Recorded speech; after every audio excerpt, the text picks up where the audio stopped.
In today's video, I'm going to teach you how to back up N8n workflows in just about 5 minutes.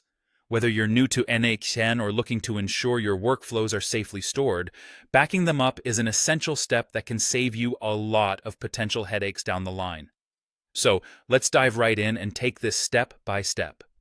First, you'll want to open your web browser and navigate to the official N8n website. This is where all the magic happens, and it's essential to start here to access your workflows securely.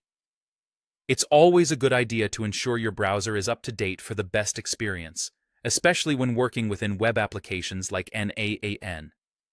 Once you're on the N8n website, the next step is to locate and click on the Sign In option.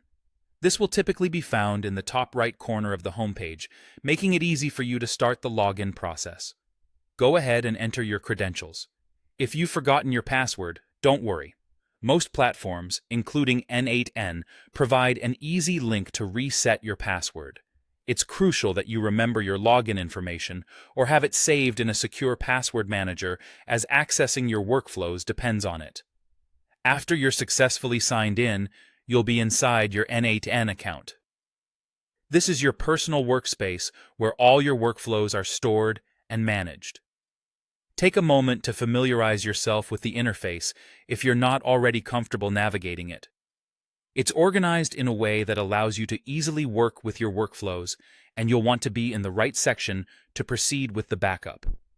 Now, identify the workflow that you'd like to back up. This could be an important workflow that you've spent significant time developing, or one that holds critical data and processes. Click on the specific workflow to open its details. You're making great progress at this point, and taking the time to carefully select and open the correct workflow is crucial. Once the workflow is open, look for what's known as the ellipsis, or the three-dot menu icon. Clicking on this will reveal a drop-down menu with various options available for that particular workflow. From this menu, you'll want to select the Download option.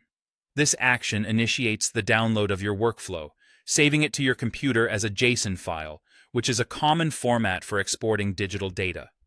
Be sure to remember where your browser saves downloaded files, as this will be important